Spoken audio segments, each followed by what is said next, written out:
best in the land. From the Hill Podcast with Wayne Cartwright, Damian Green, Tanaris Gooding, David Thomas, Jennifer Murray, and Corey Williams. Sit back, relax, and let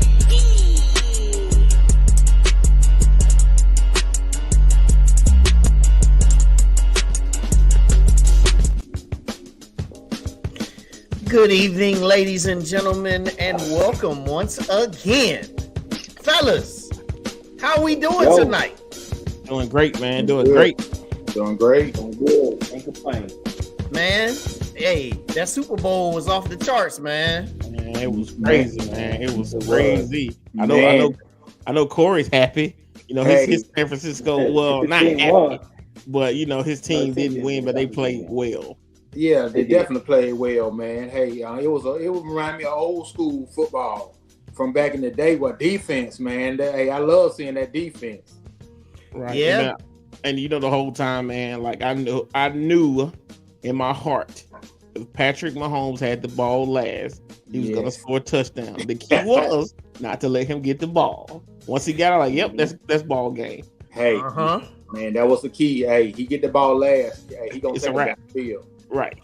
Hey, man, I know a lot of people, they was talking about Shanahan with them taking the ball, because remember we was in the group chat before they went to overtime, and I said I thought it was a good move because their defense was on the field. But then when they were going down, I was like, man, they about to get a touchdown, man. I was like, they about to prove it right. And then Chris Jones made that big play up the middle, man, and for some reason, the 49ers didn't block him. And, right. Had that incompletion and then field goal. Man, both teams was tired. You always, you win the toss, you always take the ball second because you know as an offense what you got to do. Yep. Right. And then I tell you what it like me were the new postseason overtime rules where it doesn't matter if the team scored a touchdown or not. The other team does get the opportunity to score a touchdown as well. I like that rule. I think they should implement it through the season. It just makes the game more interesting. They could sell more commercial ads if they do that. Hey, one of the Niners players at the post game conference, he said he was unaware. Yeah, and some of them said they didn't even know about the rules. They didn't even know about the rules. And I'm like, so what would have happened if they would have scored a touchdown first? They'd have been some fools getting they won the game. Like conduct with like 80 people running on the field throwing helmets. They were like, man, y'all get back on the sideline. The game ain't over yet. Right. Exactly. Man, but yeah, it was pretty good, man. And I enjoyed that Usher halftime too, man. Like I said, it kind of started a little bit slow, but man, that sucker just kept going up and up and up, man. Like I said, the same exact thing. It started off slow. Me personally, I'm not a fan of the ballads, the slow songs. But I understand why he did it, specifically for his lady fans. So I understand. But I was like, man, this got to pick up somewhere. And then Jackson stayed in the halftime show. That was a good addition to that as well. So shout out to them. Why Wayne? They said you got to pair them Jermaine Dupri socks. Yeah, that's what I heard. Man, dude looking like Boss Baby on Easter Sunday. Y'all trying to clown. These are Louis Easter Sunday. Yeah, and then he posted that they were Louis Vuitton, like he's not gonna get janked because they Louis Vuitton. Right. Man, don't nobody care. They still you look like a fool out there, man. Hey, right, man. I'm with you. I don't want to be that rich. No, I never want to be that rich. It's crazy, man. Crazy. Yeah, man. But man, it's just crazy to think that Usher that I'm 2 months older than Usher. He 45 like me, up there moving like he 25. And then the thing about Usher, man, that's so crazy is that this guy has been doing this since a teenager, man. Like, he's been around that long, and to still be on top of his game. Like, people disagree with me when I said this, but people like to call R. Kelly the king of R&B. I'm giving that crown to Usher. If to me, in my opinion, if R. Kelly would have been still out, I think Usher has taken that by storm because he can sing and he can dance and he can skate while performing.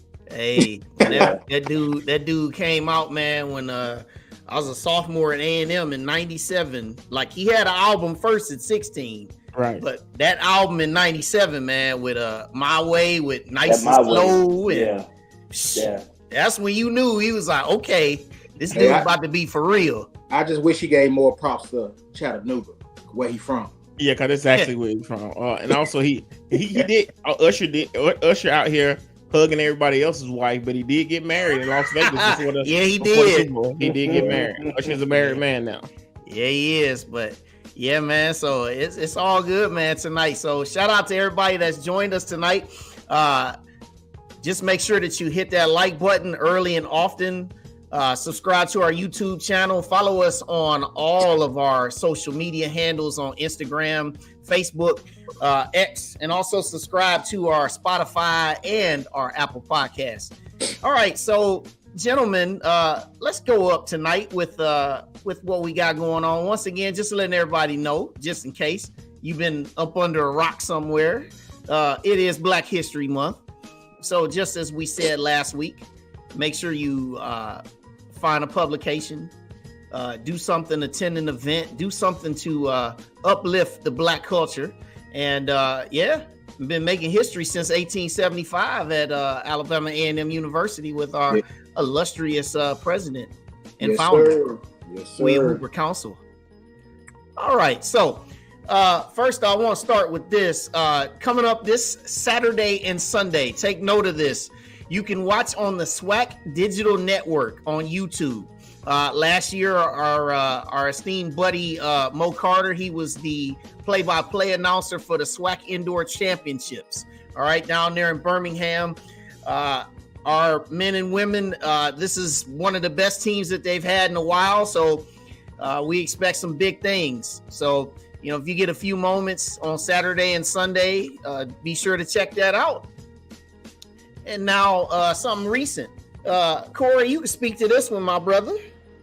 Man, hey, our A&M Bulldog men basketball team played one of their more complete games and had their biggest victory of the season on Saturday against Grambling State down on the road. So that's a big road win. Really was a big defensive effort from a lot of guys on the team who really stepped up it up on defense and rebounding, which really won that game. So I'm very proud of them to dig down deep and beat one of the top teams in the SWAC. That's right, man. And, and in conjunction with that, here are the men's standings. So as you can see, the victory last night cost Grambling a chance to stay tied for first place in the SWAC.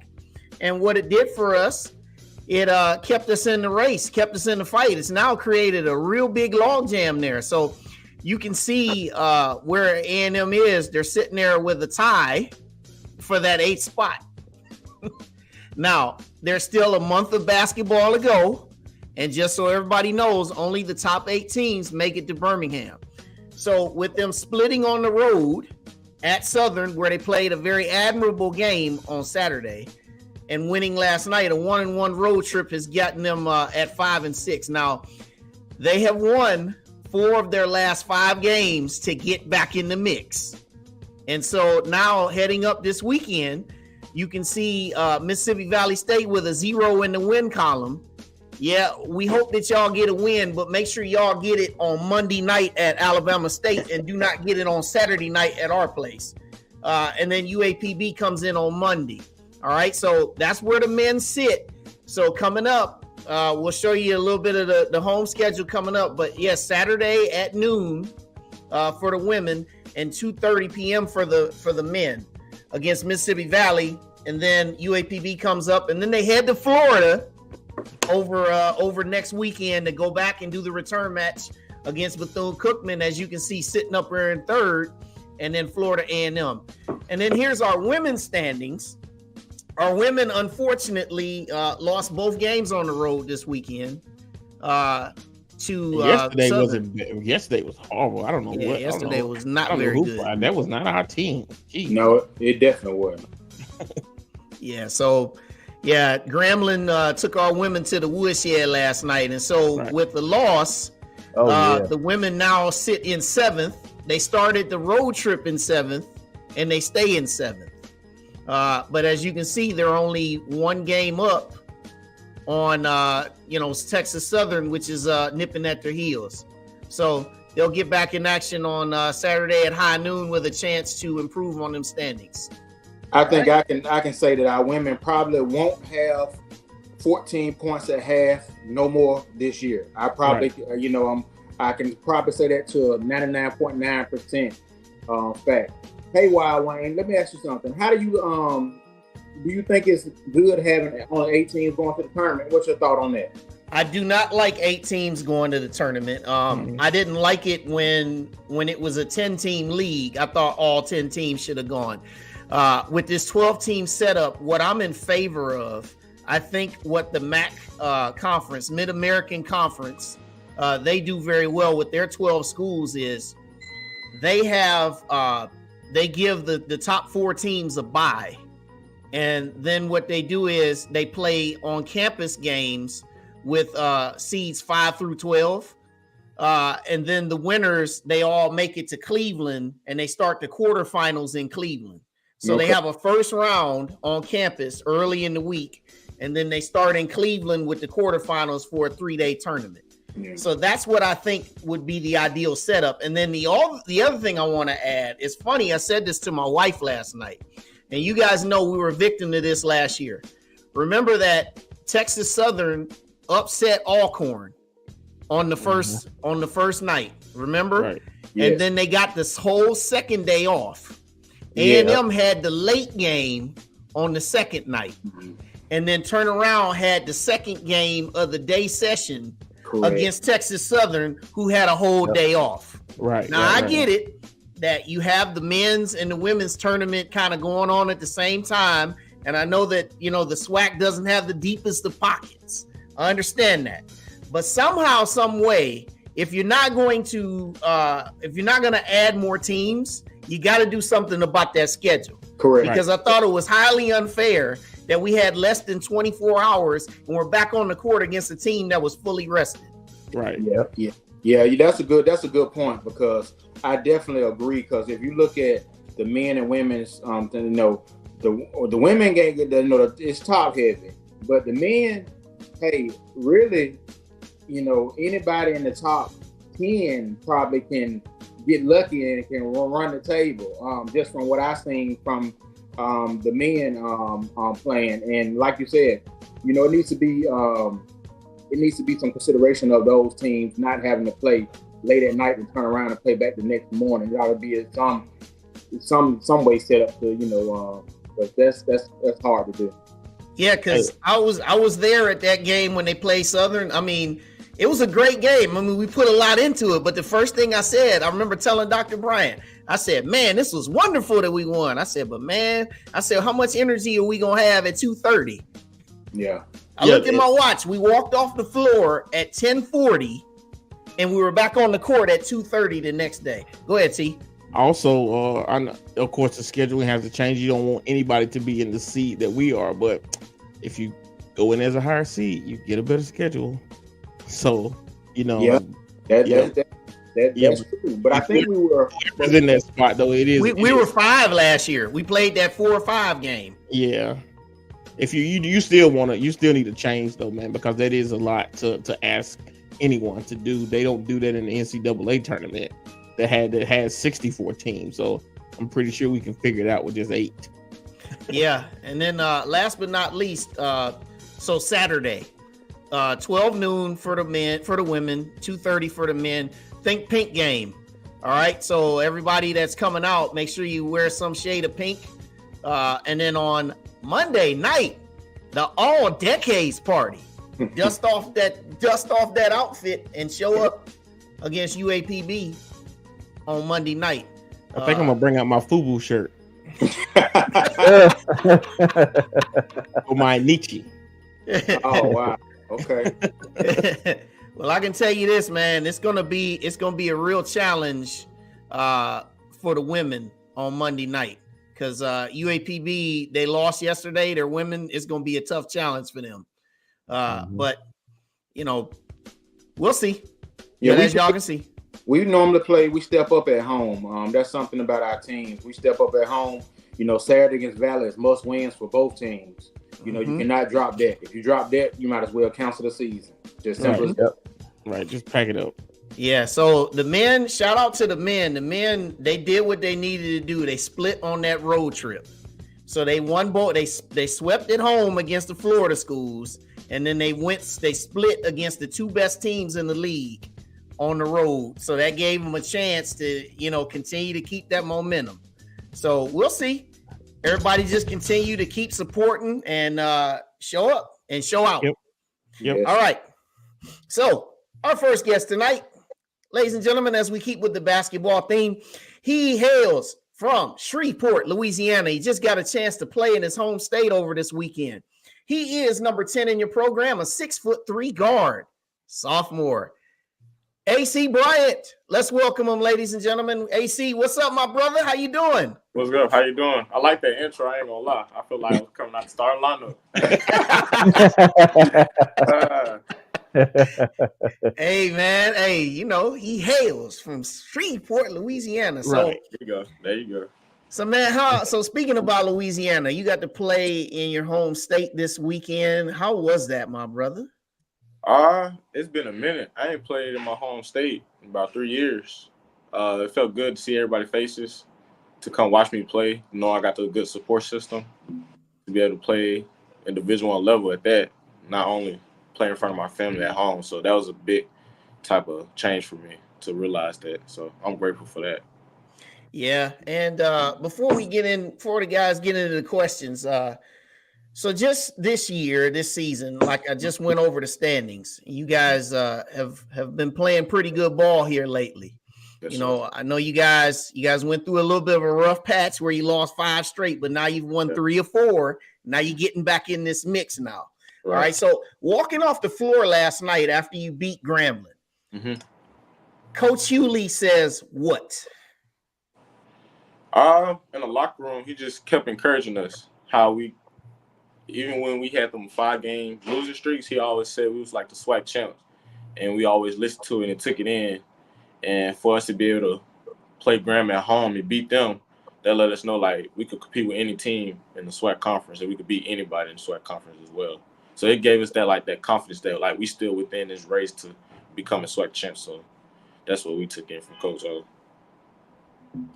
So AC, not that you guys really pay attention to what fans and supporters say, but one of the frustrations that fans do, the ear that we get in the post that we're involved in, people are frustrated in the consistency.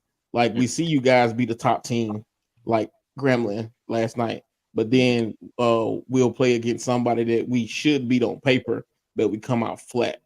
How do you guys fix that issue in the locker room, and what would you say to those fans that have those thoughts?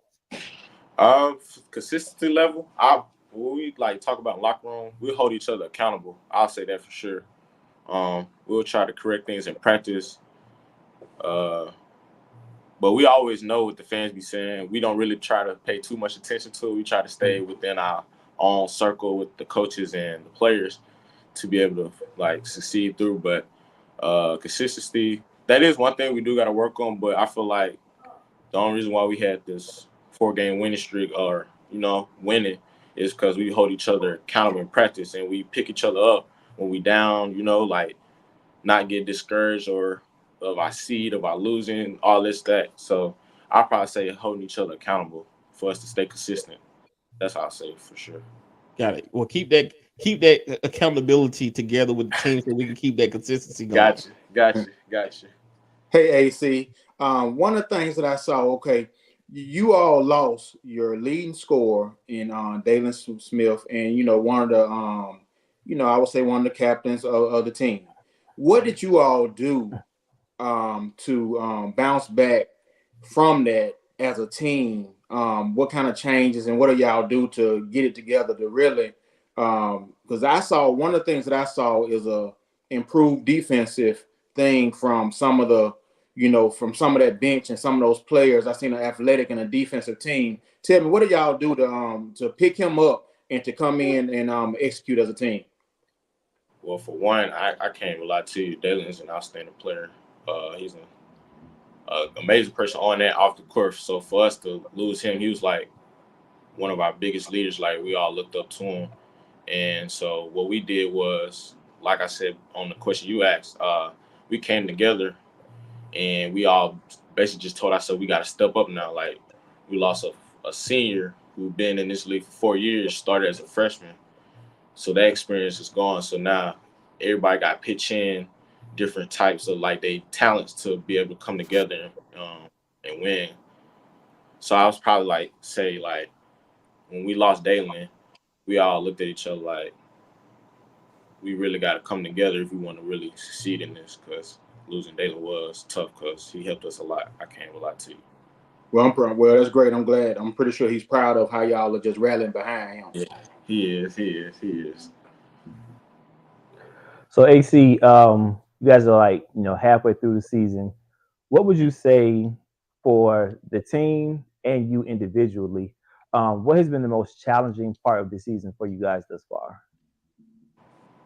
I'll start with me. For me, probably experience.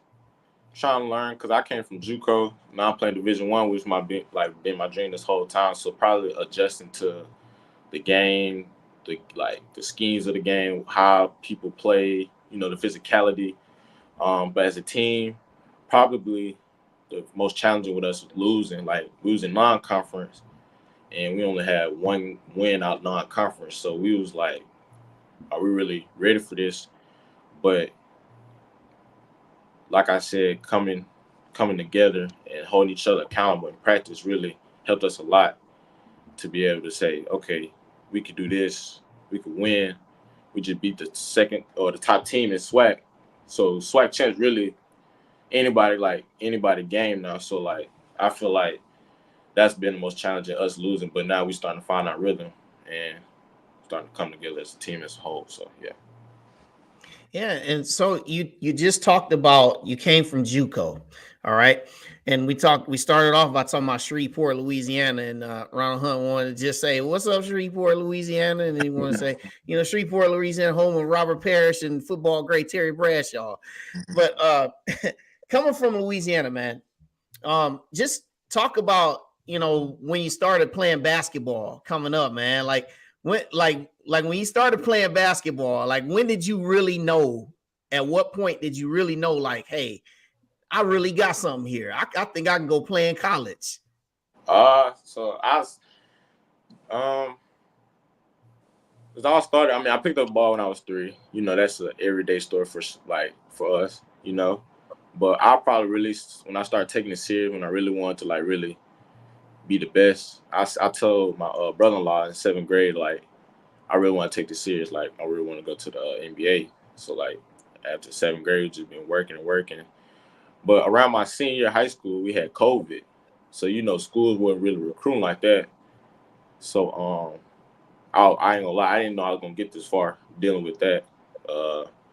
But people kept taking chances on me and I kept succeeding. So after high school, I went to a prep school and I won Player of the Year at the prep school. Then the JUCO I was at before here, I was the first person to go to Division I out of that school. So I'll probably say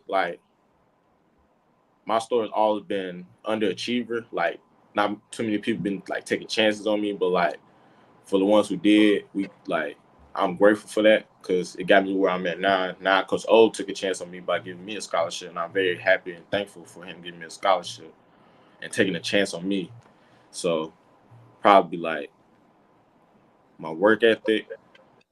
I work a lot, because my junior year going to senior, we had COVID. We didn't think we was gonna have a season, but in my opinion, that wasn't gonna stop me from working. So I was just working out day and night, no sleep for it, just day and night, just working out. So I'd probably say that being an underachiever, just working hard. So AC, if you don't mind me asking, what year were you born? 2003. 2003. Yes, Let's just say you make it to the NBA. You got a couple more years of eligibility, I assume, right? Yes, sir. And there's a guy that got drafted in 2003 by the name LeBron James, and he's right there in front of you, and you got to guard him. Mm-hmm. How's that gonna make you feel? You were born in 03. He's been playing in the league since 2003. Still, he'll be 40 something. Well, how are you going to approach He'll be that 40 situation? on December 30th. How are you going to approach that situation? Well, for me, I'll try to because I keep telling myself, so when I came to Division One, let me tell you this, we play Auburn. Yeah. Mind you, when you a kid, you watch teams like that on TV. So now you on the same stage as these guys. So I'll probably tell myself we do the same thing. We tie our shoes the same way. So coming guarding LeBron James, him being one of the greatest, I just can't really look at it that way. I just got to look at it as just another guy trying to destroy me. I can't go for that. You know what I mean? Right. So yeah, I just probably have to just do what I can. I ain't gonna lie to you. Try your best. Yeah, there you go. Try my best. Try your best. Yeah. Hey, when in doubt, man, reach out and foul him. Just grab him. Right. There you go. Hey, AC, when I see you play, you to me, you are a combo guard. You play one, you play two, and then if you can shot people because you a poke on them too. Mm-hmm. So when you're playing, who do you pattern your game? Who do you think you pattern your game after of? And who people compare you to? Might be comparing me to Russell Westbrook. I can't lie to you. How explosive I am, how hard I be dunking, the way I could rebound, defend. So they would be comparing me to Russell Westbrook. I get that comparison a lot. They call me Eastbrook though. They don't call me Westbrook. Eastbrook. Okay. Eastbrook. Well, Saturday I'm gonna call you Eastbrook. I'm gonna be out there say Eastbrook. Yes, sir. I'm gonna know that's you. All right. Well, one of the things that I do see, I'm gonna tell you, one thing that I know you can do better than Russell Westbrook is shoot from the outside. Russell Westbrook. Yeah. No, he can't shoot, bro. So AC, we like to, when we have the players on, we like to get to know them on a, personal level as well, outside of the game. So I got two quick questions for you. My first question is, what's something that Bulldog Nation wouldn't know about you just by looking at you? Maybe a hobby or something that you like to do. And then my second question is that I ask all the athletes is give us your game day ritual. What's your game day ritual? You can start with either one. So the first question you asked, no, not to me to know for real, but in high school, I used to play the instrument. I used to play the drums, the piano. That's a hidden talent. I played it all. Yeah, I played snare drum. I play all that. So, but nice. It's my pregame ritual. Walk in. It's two people that be sitting down. We walk into the office, the locker room. They have they want our signature, so I sign that every time I walk in. I speak to them, give them 2 fist bumps, and then I'll watch the girls' game for a little bit. Then I go get my ankles taped. This is just a daily routine, so I'm just giving you the list and rundown. Then I'll go to the locker room. Then I put my headphones on. I just cancel everything out and just focus and locked in. Just stay the course of what I need to do. Don't try to do nothing outside of what I'm supposed to do. Just be there for the team. And what song I listen to the most? I don't know if y'all know this song, but I don't know why. It just gets me so hyped. But y'all know Chief Keef, Finito? Y'all know that song? Yeah, I know Chief Keef. I play that. We're not that old, brother. Yeah, my bad. I know. Right. I'll play that song right before we head out the tunnel, and that just get me hyped every game. Just come out with different energy. So that's my pregame ritual for sure. Hey, I mentioned real quick, Wayne. I know you mentioned that you play the drums. Could you jump into March Maroon and White right now and do your thing on any type of drums? You talking to me? Yeah. Oh, for sure. If they need me to, I would. Got it. Oh, I would. I'm a little rusty, but I would for sure. Yeah. Got it. Mr. Write a text real quick talking about something. If you need an extra snare player, we got one for you. We got one on the basketball team. Got one for you. All right. So question from my brother OJ. Grew up in Shreveport, Louisiana. What NBA team did you root for growing up? Ooh. Man, watching a lot, just cause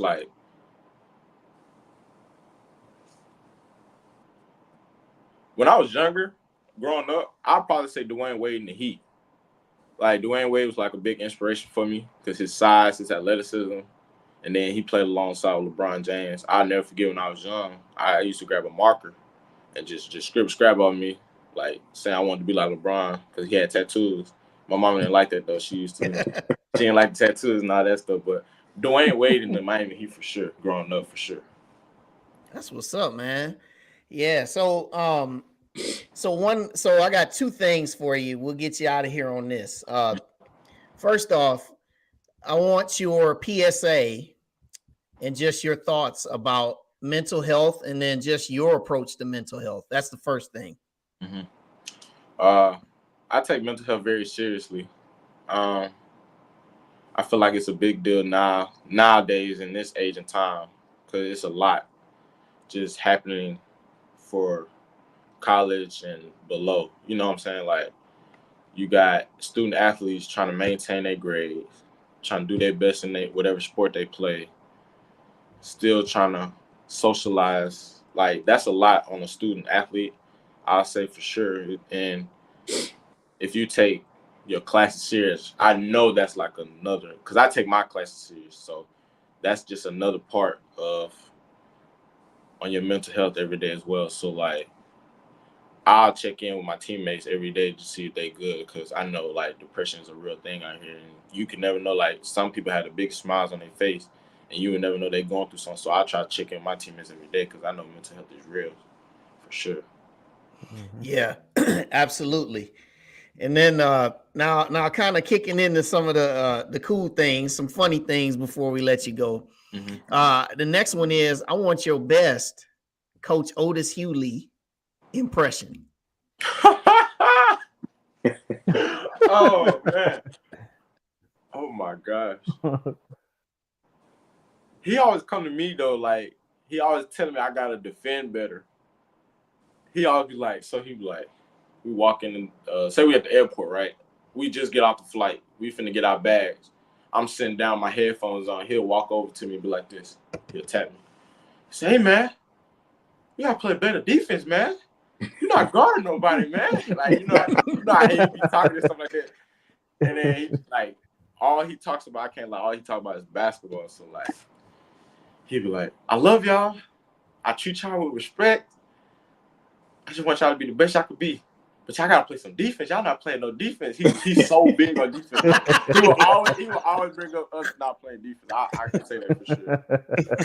I can say that for sure. Hold up, man. Hold up. I gotta go with this, y'all. Hold on. All right. So Coach Hughley, because I know we all seen him. Because I came and saw y'all when y'all came to my hometown in Cleveland. Uh-huh. And he got the foot stomp, he got the clap. He'll come, he'll yell at you, and then he'll tap you on your head. He always tap you on your head. Yeah, he do that to me for sure.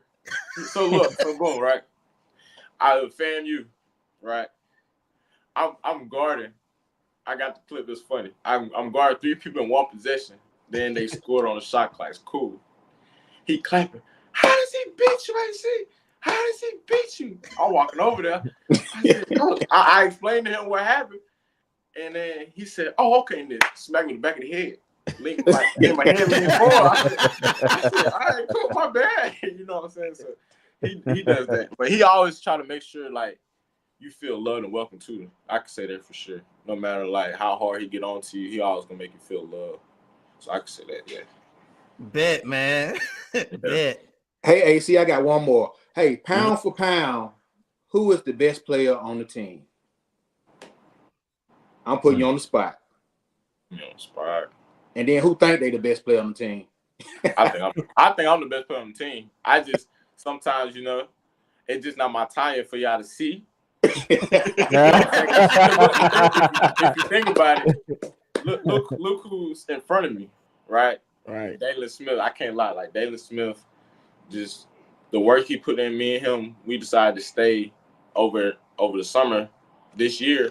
Just working out, like waking up at 3 a.m, going to the gym, working out, lifting weights, working out again, and then doing some like we was just working out all day, all night in the summertime. So like, that's what I picked up on him, his work ethic. Like, he got that, to be honest, that Kobe like workout method. Like, he's always in the gym with Dalen. So I picked up on that for sure. So I can say that. But next year though, if y'all ask me that same question, next year it's gonna be me. But right now, this is what Edwin Moore said. He said, "Me, talking about you." And then John Richardson said, "Man, I love it when you come in the game. You bring intensity." Oh yeah. Oh, intensity is a big thing for me. Like I feel like your approach to the game means so much. Like your team could be down, like things might not go away that they supposed to, but like if you look past all that and you just bring that good intensity on both ends of the floor, it's just exciting to watch. You don't know what could happen. You know, that's why I try to approach the game too. Whenever I check in, whenever the opportunity I bring. Yeah, and then I gotta let him ask you this question: who's the funniest player on the team? Man, we got a couple of them. I ain't gonna lie. I'm one of them for sure. Like me, it'd be me, London. Who else be having some funny moments? Like, it'd be me, London, Riley, London. Who else? Dylan be having some moments too. I can't lie. Dylan be having some moments. Dylan McClain. I'll say EJ Williams funny too. Y'all just gotta catch him on right there. He funny too. Y'all don't know. Dalen probably don't look like he talk a lot, but Dalen funny too. Yeah. We had Dalen on here last year, and you know he was talking some sneaky jokes. You just gotta catch him. You know he be trying to be quiet, but the whole time he funny too. And I'll probably say Cam Tucker too. He's something else. He an old head. Like he an old head. He might still be in college, but like he played like in 1850. Like he's old. Like, he's an old head. I can't lie to you. He's an old head. You got that old soul. Like yeah. That's exactly what it is. Hey man, this has been great, my brother. So man, lastly, man, just talk to Bulldog Nation, man. Tell them what they can expect to see. You know, the rest of the season, and then you know anything else you want to say to Bulldog Nation on behalf of men's basketball. One thing for sure I want to say, I just want to appreciate the Bulldog Nation for supporting us, because I know we ain't really bring what we supposed to bring to the table coming in, but for them still sticking out and watching our games, supporting us really mean a lot to me and my team. But for us to continue our season, we're gonna shock some teams this come around, because we on the groove now, especially Saturday. I think Saturday is probably gonna be our statement game, and Monday too. Monday, Palm Bluff been beating some teams, like they beat Texas Southern, and we lost to Texas Southern. But we beat them. We beat Palm Bluff already, but they at home now, so you know it's different when you come to Bulldog. So I'll probably say just be on the lookout for us. We on the come up for real, and then we just getting started. In my opinion, we coming. Trust, we coming. But I appreciate y'all for supporting us for sure. Yeah, man. We appreciate you for coming on. Keep that confidence and accountability. That's what we love. Confidence and accountability. Yep. No excuses. And make sure you keep playing defense, son. There you go. Defense. All right. So he's AC Bryant, everybody, number 10 in your program, sophomore guard from Shreveport, Louisiana. Thanks for joining us, brother. Thank you for having me. Appreciate y'all. Appreciate it. All right. AC Bryant, y'all. Get popped in the head again. Yeah. And we'll be right back. Just quick message, and we'll be right back.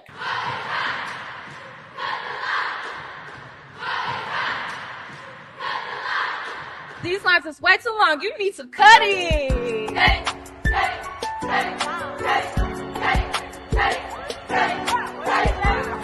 is way too long. You need to cut it. These lines is way too long. You need to cut it.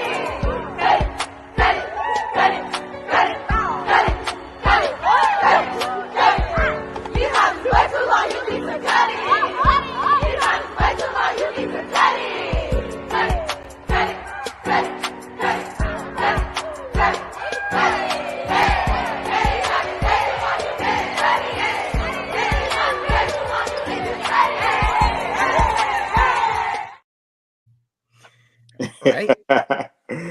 Shout out to Cut the Line, partner of the show. And man, great times, man. Yeah, I agree with you, Roderick Hudson. It was a lot of fun. AC Bryant, man. Yep. Looking forward to seeing what they can do in this second half, man. Yes, sir. Yeah. Oh yeah, John Richardson. Go ahead and enlighten the people, Corey, about Smith. Well, we don't talk about injuries. He's just, he got injured early, so we don't know, what his status is. But right now, the team has stepped up, and in his absence, and hey, it's coming through. Hey, Right. so hey, we just praying for him. Whatever injury or status he had, we praying for him and wishing him the best. Yeah, nothing official has been reported, as far as we know. So, hey, next man up. That's what they always say, right? Absolutely. And for those that are just joining us, make sure you hit that like button.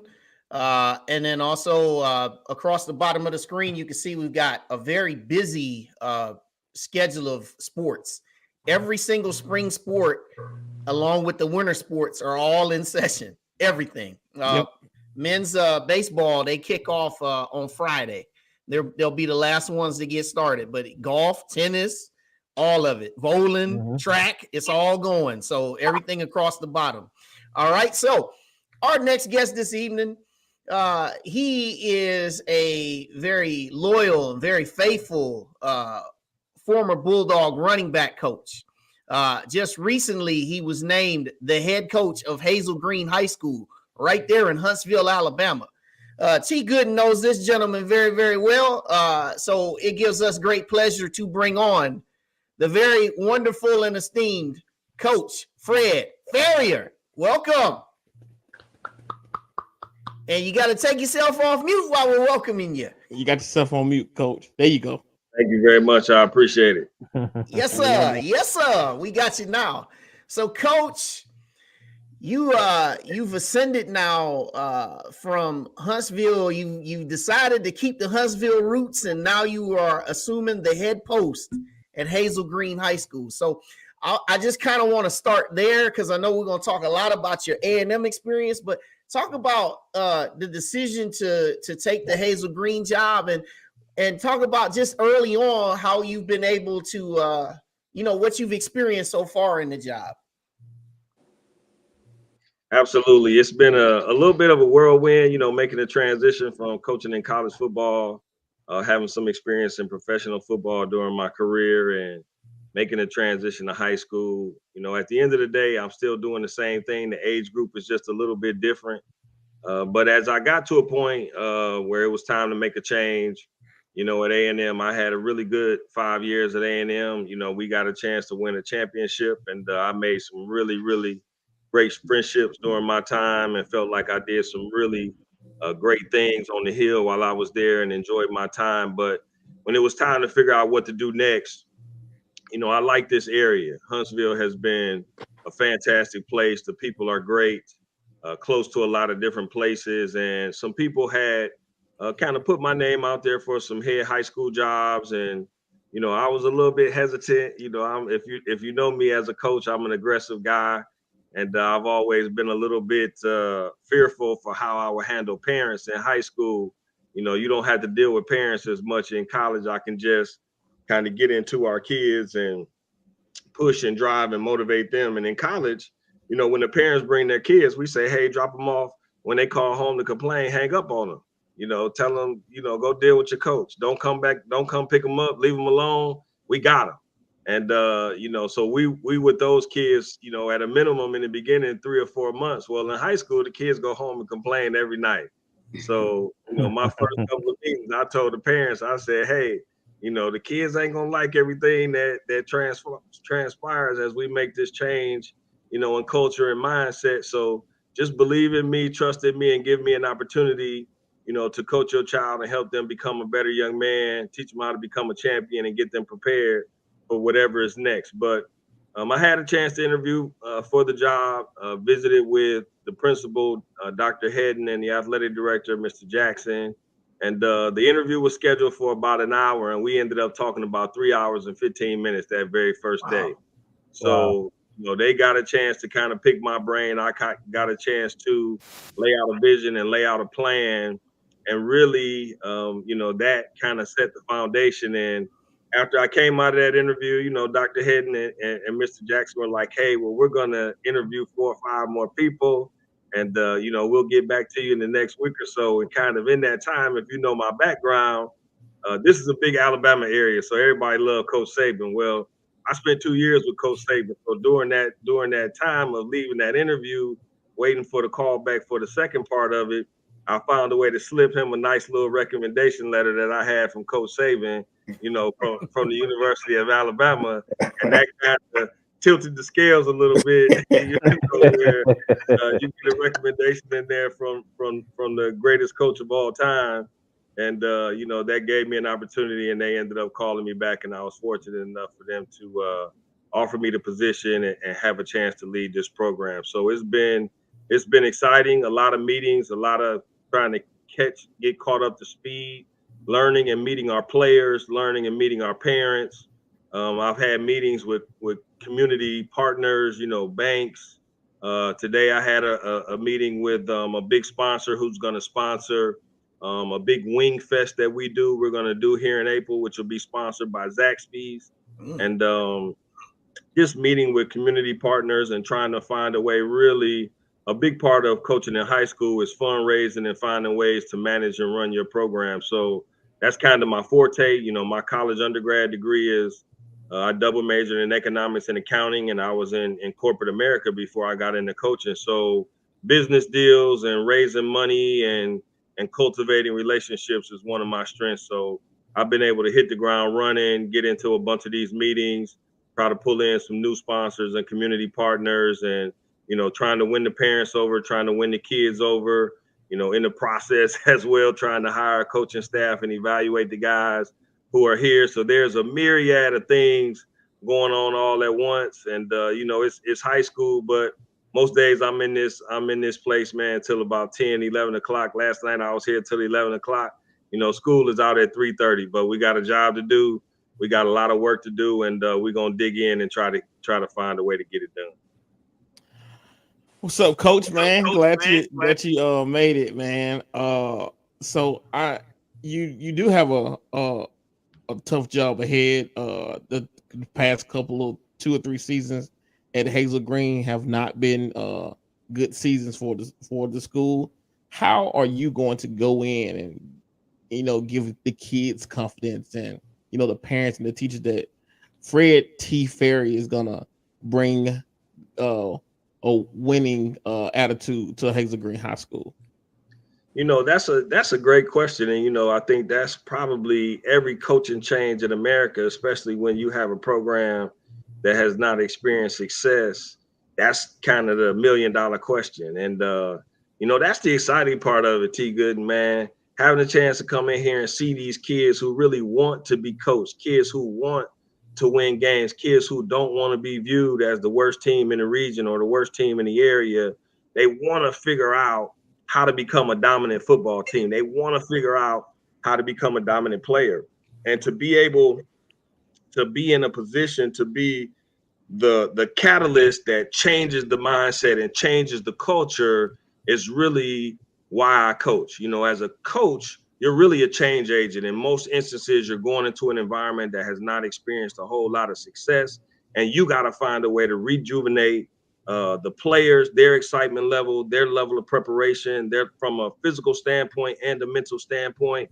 You got to get the administration excited about putting money into your program, and then you got to rejuvenate a fan base a lot of times that's tired of being the floor mat of a region or a league or whatever division you're in. So that's an exciting time. I've had already 2 or 3 meetings with parents. I got a communication device. In college we have some systems called Teamworks and ARMS where we can communicate with the players. And at this level we got different apps, and I send a nice little note and message to the parents every morning, something motivational, giving them a little bit of an idea of what we're doing, what's going on. When I walked in the door and I took the job over, when I was at A&M, and I told people this all the time about working at A&M, every day when I turned off Meridian onto the street that takes me to the stadium right there, I think it's Holloway, right there by the Knight Center, and you pull up on the stadium and you got this nice, big, beautiful stadium right in front of you, and the big scoreboard was right there. Like, I got excited every single day pulling into the stadium to go to work, you know, and it makes it to where it's not even work. And here at Hazel Green, after they have had so many down seasons and coming off of 0-10 season, I got to find a way to get these kids excited about walking into the football field house every day.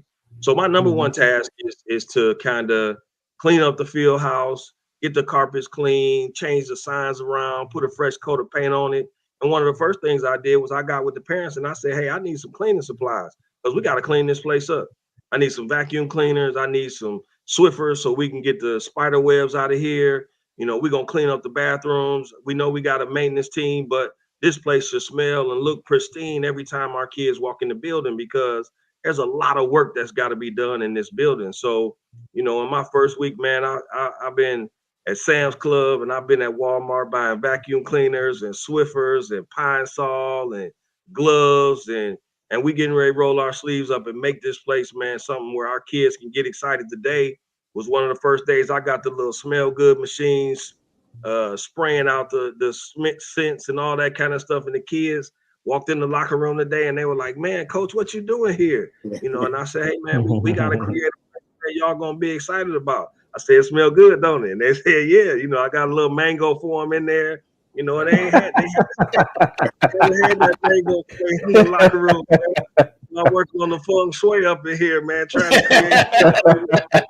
create these kids. So, you know, it's been fun. You know, it's a little bit different, but at the end of the day, man, I'm a change agent, trying to create some excitement, trying to change a belief system, trying to teach kids. You know, our thing, there's a couple things that, you know, we started on day one. My very first deal, I said, we're going to change the mindset. We're going to create a new normal. We're going to make excellence the expectation. And to do that, it's like, you know, out here in the Hazel Green area, if you ever been out here, it's a lot of farms and it's a lot of land. And every year, even on A&M's campus in the community gardens, they'll plant those crops. They'll harvest the crops in those lands, those areas, those community gardens. They sit bare for a while. And when it's time to get ready for the next harvest and the next crop, they send them tractors out there with the cultivators and they dig that dirt up. They flip the dirt. They get the dirt ready to be reseeded and moisture and watered and get ready to grow. And for us right now, the land has been barren for a while. The harvest has been gone. The harvest has been taken up and these lands out here been sitting barren. And we getting ready to flip the dirt, man. We getting ready to put them cultivators in there. We getting ready to drag the tractors and we're going to flip the dirt out here. We're going to plant the seeds. We're going to water the seeds. And when we get to September, when it's time for us to play Huntsville High, it'll be ready to see what the harvest is like. You'll see the work that we put in. But right now, the start of that process, we flipping the dirt. And I got these kids digging in when I come in and I'm on a mission too. You know, I'm going to get into similar to what I did at A&M. You know, I did the TikTok stuff and we went on a health challenge and I challenged people to lose weight and I was making TikTok videos.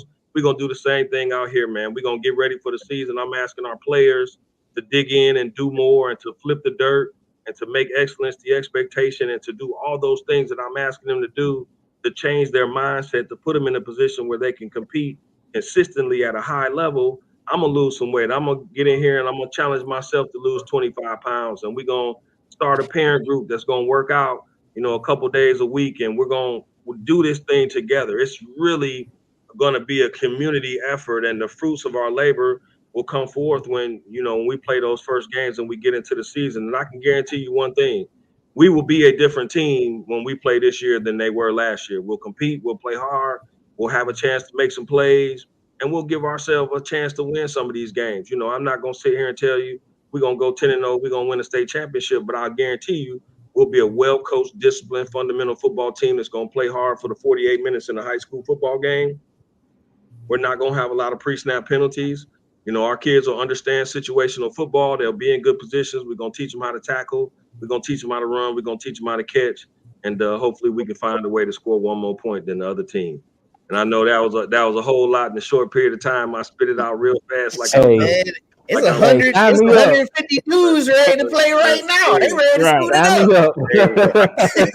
I got a vision. I got a vision. I know what it is, and now it's just putting the pieces in place and getting out here, finding some community partners to help us with some sponsorships and finding some people like T. Gooden and some of y'all. I'm gonna expect to see y'all at some games, man, out here. Most definitely. For the Trojans and got your Trojan T-shirts on and your Trojan rally towel and your Trojan, fight towel and all that stuff, man. We're gonna create an exciting environment on Friday nights. We're gonna have some tailgating out here.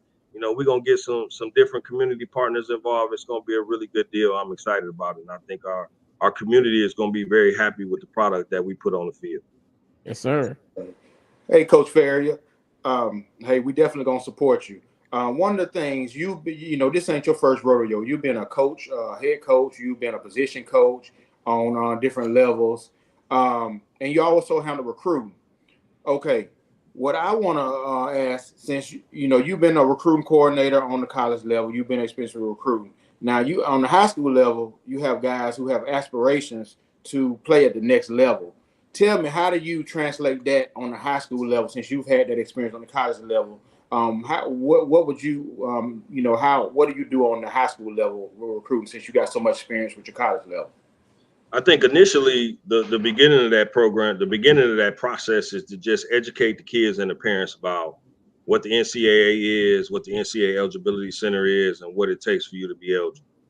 The next part is I got to be able to hire staff, including myself, who are going to teach these kids the proper techniques and fundamentals to play whatever position it is that they're playing. We're going to teach them football IQ, how to make good decisions, what to expect in certain situations. And, what my plan is our kids who really want to have an opportunity to play college football, early on when they come here as ninth graders, when they get into their 10th grade year, going into their 11th grade year, we'll sit down and we'll have individual meetings with them and their parents. And we'll say, hey, what type of schools are you interested in? Now, obviously, everybody's going to pick Power 5 schools, but that kid that's 5'10", 235 pounds that play offensive guard, he can't play offensive guard at the University of Alabama. He can't play offensive guard at Alabama A&M. So we got to put some realistic goals in front of them. The thing I will say is that the young man who wants to play college football, there is a place for them to play. It may be at the Division II level. It may be at the Division I FCS level. It may be at the Division III level. It may be at the NAIA level. A kid may need a few more years of development, so they may go to junior college route, get an opportunity to play some really competitive football. And the kid who hasn't played a whole bunch of football, he may go to a prep school for a semester or 2 semesters to just get those extra games under their belt. So, we got connections. We've got a great prep school right here in Huntsville, Tennessee Valley Prep. And, so we've got avenues to get them in prep school. We've got avenues to get them in junior college. We got avenues, send them Division III, Division II, all the way up to the Power 5 places. The Power 5 schools, they're going to find those kids no matter where they are. And it'll be my job to do my best to make sure that those young men are prepared to be able to compete and perform at whatever level that they go to. Number one, from a social standpoint, when it's time for them to be on time, to wear the right clothes, to go to class, to be able to take notes, to be able to process and understand where they're supposed to be on time in the football building, to go in the weight room and work hard, and then to go be able to take all that stuff to the field. I've been on the back end to where I'm receiving kids when they come from high school. So I've got to figure out where they are in their development. Okay, is this a kid that I can focus in on football stuff because he has some of those other intangibles? Or is this a kid that I got to teach him how to pull his pants up and how to be on time and how to go to class? So now I feel like it's going to be my job to prepare that 13 to 17-year-old young man, 18-year-old young man, to get him ready for that next step, whether it's going to play college football, and that'll be a big part of it. But I also have a group of young men that I have an obligation to that may choose to just simply go into the workforce, and they may choose to go into the military. And I have to prepare those young men for those same steps, the same way I am a young man who's going to the University of Alabama, and I get a platform and I get, the structure. I get to create study halls, and I'm already having team meetings in the library and I took my team in the library the other day. The librarian, Miss Hogan, and the other librarian, they were gracious enough to let us come in here. I took my team in there, and we done broke 2 or 3 chairs in there because they they sit in those chairs. So we're gonna utilize technology. We're gonna have team meetings. All my team meetings are ran with PowerPoint. So I've been here a week. We done already had 3 team meetings. I got a team meeting scheduled for Thursday. I got a team meeting scheduled for next Tuesday. So this team will adopt and take on my mentality. They will be a straightforward, hard-nosed, physical football team that's going to compete for 4 quarters and be in a position to make a play at the end of the game. Now, somebody got to step up and make that play. I can't do that for them, but we're going to do our best to put them in a position and to create a structure that will put them in a position to compete at their highest level, on a consistent basis. So, even at the high school level, it's all about teaching. I had a meeting with our coaches yesterday, and I said at the heart of it, I'm a teacher. I'm teaching young men how to create a goal, how to develop a plan to achieve that goal, and how to develop and maintain the discipline and the willpower to stick to your plan so that you can ultimately get to your goal. And right now, I'm just doing that with 13 to 17-year-olds, 13 to 18-year-olds, and I have to educate them on the process of going to college to play college football, and then give them the tools and the steps necessary to get them to where they can be recruited and they can have a chance to go have a very highly productive and successful career that really prepares them for the rest of their life. Awesome. Congratulations to you, Coach, on the head coach position. I'm not in Alabama, but you got my full support here in Charlotte, North Carolina. Yes, sir. So, kudos to you. So I wanted to ask a little bit, I guess, of a piggyback off of Corey's question. So you mentioned, running back coach and recruiting coordinator, which were 2 positions you held at the same time here at A&M, and that we see, in a lot of HBCUs, coaches holding 2 positions. How did you juggle being the running back coach and the recruiting coordinator for the university? And I ask that because a coach itself is a tough job, but then you have the recruiting portion, especially with social media now. You put a post, and I do follow you on Twitter. You put a post about, whatever the school might be having, and then you have 30 posts from high school kids with their, links to their highlights. They want you to contact them. They got their phone numbers and emails. So how do you juggle all of that? The reality of it is that, football, especially at the college level, Alabama A&M is Division I. It has evolved into a 12-month-a-year job. It is not really a job that, it's not a 9 to 5. You're gonna, we practiced early in the morning. So, in most instances, we walking in the door at 4:30, 4:45 in the morning, for early morning practice. We practicing throughout the daytime. We're having meetings and watching film. And in college football, you'll hear this all the time, but good recruiters have to recruit every day. So you are watching film on your phone or on your laptop or on an iPad. You're walking to take a shower, or you're going to the bathroom, and you got your phone in your hand and you watching a recruit film. Now, I tell recruits this all the time. A recruit's film, his highlight film, has about 45 seconds, about 5 plays to show me that I want to keep watching this. And I'm gonna watch those first 3 to 5 plays.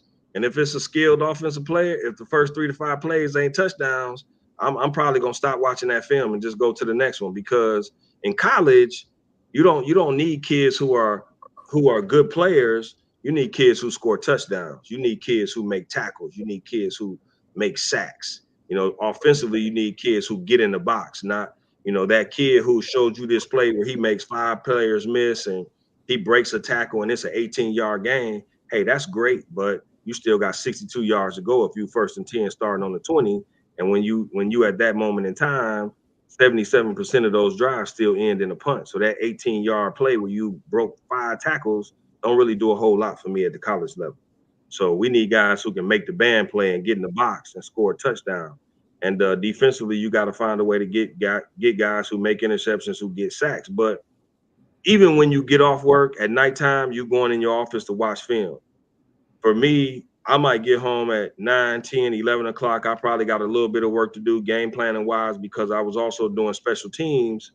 And then really most days, real talk, most days between 10 o'clock at night and 1 o'clock in the morning, I was on Twitter answering calls and text messages and watching film from kids on Twitter, not keeping the kids up late because they got to go to school, but communicating with kids who are out on the West Coast, who it's 10 o'clock for me, but it's 7 o'clock for them, or it's 8 o'clock for them. And I'm up communicating with them till 12:30, 1 o'clock in the morning. Well, it's only 10 o'clock for them. So I'm recruiting East Coast kids, up until 8, 9 o'clock. And then I'm recruiting West Coast kids out in Texas or California or Nevada, Las Vegas. And I'm recruiting those kids till midnight, 1 o'clock in the morning. I'm taking me a quick nap. You get to a point where, 4, sometimes 5 hours is really all the sleep that you get. And you get into that mode, and highly successful people, no matter what they do, whether they're a football coach or not, they really don't sleep a whole lot. You hear stories about Bill Gates and all these people, Warren Buffett. Oh, I sleep 3 hours a night. I sleep 2 hours a night. I can't hardly sleep because my mind is focused on the task at hand. So, you get into your rhythm, but, at the end of the day, good recruiters recruit every day. And the true function of being a recruiting coordinator, because all your coaches recruit. The recruiting coordinator is also the person who's responsible for the main administrative functions that encapsulate recruiting, that pull it all together. The coordination of recruiting events, the coordination of mailings, or the system of how you evaluate players, and you're making sure that everybody does their step along in the evaluation process, from the position coach to the coordinator to the head coach to the special teams guy, that everybody sees the film, makes their input, does their ratings, and then we all agree that this is a young man that we should offer. But it's just part of the deal. I've been kind of in a management leadership position for a really long time during my career. So having been a head coach for almost 8 years of my career, to only have a response, and as a head coach, you're responsible for all 130 kids. You're responsible for all 14 coaches, the 10 full-time coaches and the 4 GAs.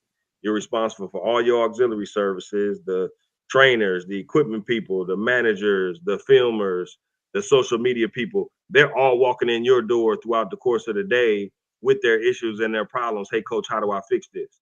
And to be in a position, and this should sound funny, to be in a position where I was at A&M, and I really loved my job at A&M, but to only have to coach one person who's on the field at a time, sometimes 2, I got a total of 8, maybe 10 kids, and I'm doing the recruiting function. It really was one of the easiest jobs I ever had, just because what I was required to do was so much less in volume of what I had done as a head coach. Now, it was challenging at times. You got to find a way to get stuff done.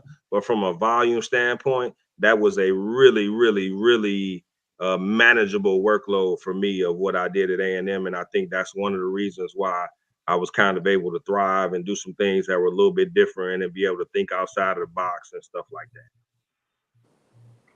that. Nice. Well, I think we were about to, Wayne's about to wrap up, but before we wrap it up, man, I just want to appreciate the time that you were at A&M. I came to know you by being around the football program. Cool guy, turned out to be a good friend, man. Me and Farrier text all the time. I see him, we kick it, we all that stuff. So I appreciate it. And another thing too, man, like a lot of coaches that leave programs for whatever reason, they kind of, like the position may disrupt, but we still got our stable there that we had when you were there, and that's a testament to what you instilled in them. You're here for the team, not the position coach, and just knowing and talking to you, you didn't put that in anybody's head like, hey, I'm gone, so don't stay here. So I really do appreciate that, being an alum, and we still have our core team. I know you'll be paying attention to A&M football. We'll be paying attention to Hazel Green. I told you, sign me up for a volunteer coach. Hey, I can't give you 40 hours, but I can give you a few. And yeah, I need every minute. I need every minute of that. I need all the help I can get. I'll definitely help you, man. We gotta we got a big event coming out here in the spring, Wing Fest, sponsored by Zaxby's. I'm gonna need all y'all help with that. Help me sell some tickets and get some folks out here to Wing Fest, Hazel Green Wing Fest, April 27th. I got you. T. Gooden said it best, man. Coach Farrier, like Dave, I'm here in Ohio, but you know, Hazel Green, you know, is a high school that I heard a lot about from my mom, because my mom grew up down there. So she talked about Hazel Green, you know, talking about how everything was. And, you know, man, also just the work that you did. I echo what T. Gooden said. The work that you did at A&M was truly yeoman's work. And sometimes we know coaching can be a thankless job, because you look at wins and losses, and when the wins are going, they tend to give the credit to the players. And when the losses are there, they like to throw it on the coaches. But, you know, man, I wish you nothing but the best at Hazel Green. I have absolutely no doubt that unequivocally you will turn that program around immediately.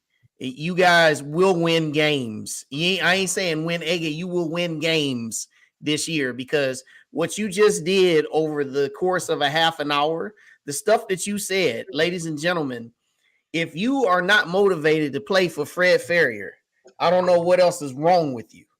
Because what he just said, the things about the intangibles, right, about taking care of your sons and making sure he brings a community together.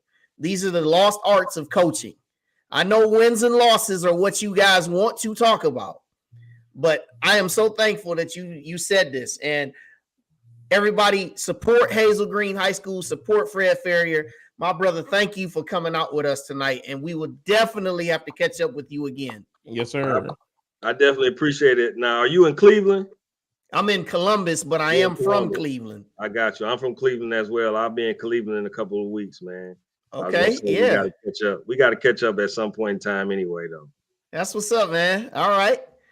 Well, that's Coach Fred Farrier, y'all. We'll see you, man. God bless you. I appreciate it. Thank you. All right. That's Coach Farrier. We'll talk about him in just a second. Here's another commercial. We'll be right back. Let's go. Let's go. Let's go. Let's go.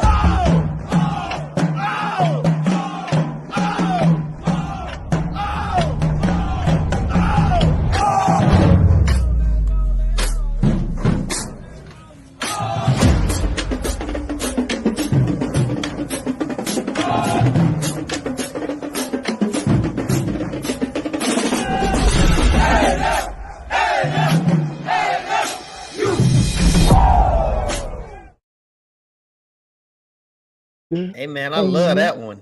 I know, Dave, you was in your marching band bag on that one. Right. Yeah, I saw that. Hey, and real quick here, just reminder, hey, Valentine's Day is coming, y'all, tomorrow. Love in the house. Love is in the air. So lovers and friends. Hey, I remember last year we did the Valentine's Day show.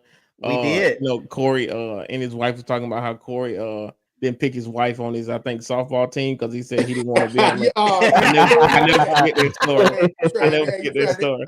Hey, you trying to mess up tomorrow? Saying right, my bad. Hey, I just said it. We'll edit it out.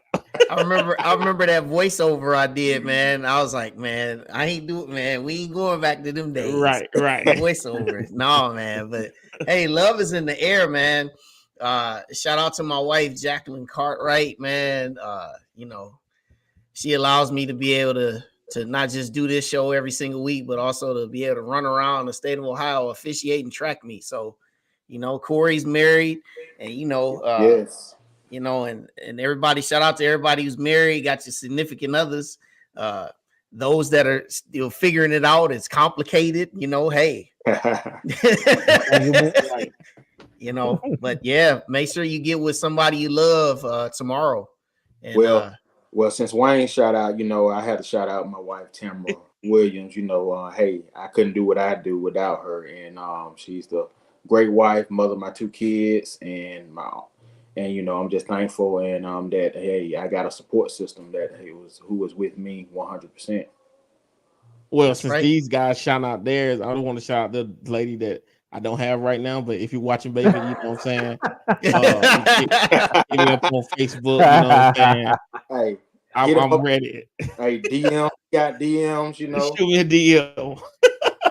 He got that Diddy, I Need a Girl. Right. Which remix is this one? You know there was like 5 of them. Exactly. But shout out to y'all wives though, man. Like y'all have some good wives, man. They met Wayne's wife last year. She was down there kicking in the doghouse at the FAMU game. See Corey's wife at the basketball and football games all the time, man. So y'all got some wives that love the sport. So that's always plus. Yeah, man. And so y'all, here's what we got next week. Coming up on the next episode of From the Hill Podcast, the president of Alabama A&M University, Dr. Daniel K. Williams, joins us live to take all of your questions and make some special announcements on behalf of the university. Won't you join us live Tuesday, February 20th, 8 p.m. Eastern, 7 p.m. Central. It's fun. It's you. It's us. It's From the Hill Podcast. Yeah, man. Next week we got Dr. Williams. Next week. Yes, sir. It's going down, y'all. Y'all better lock in.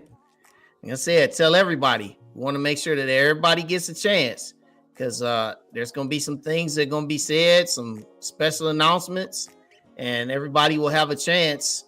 Now, we're not going to be able to get to everybody's questions. Right. But everybody will have an opportunity to ask something. So, all right, y'all. Very special show tonight. Shout out once again to our brother AC Bryant, man. Yep. Doing big things on the basketball team.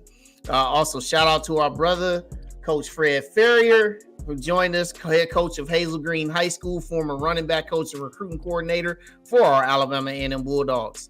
All right, now, just so everybody is aware, this coming Saturday, I'm going to pull it right back up here. Saturday, 12 noon for the women, 2:30 for the men. I know it's usually evening games on Saturday, but just be apprised, 12 noon start for the ladies, 2:30 for the men. Think pink, come out with your pink, cheer on the Bulldogs as we prepare to keep Valley's men winless and Valley's women with just one victory. Yeah. Wayne, isn't that an HBCU Go game? I think that's the reason the time shifted. Yes, I think it is an HBCU Go game. Yep. Yes, it will be seen on HBCU Go. Yes, it will. And also just remember on Monday night. So if you haven't gotten your outfits, you got from now until Monday to get your outfit together for the Decades Party. All right. And then also just remember, as I talked about before, and I'll get to that, make sure you check out on the SWAC Digital Network. You can find it on YouTube.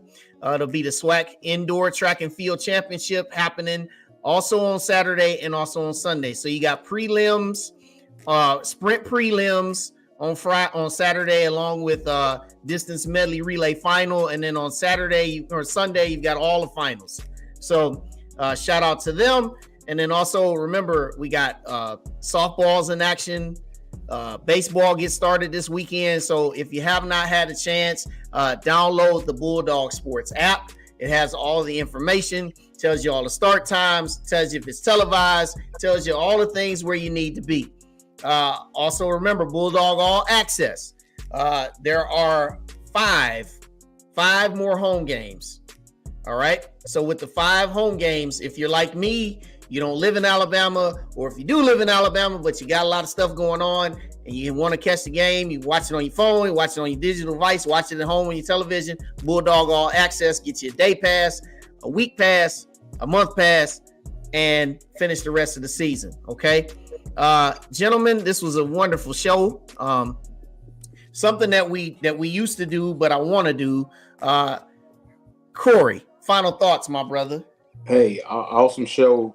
Hey, I'm excited about the future of A&M as a school and as athletics, and hey, and I think we're headed in the right direction.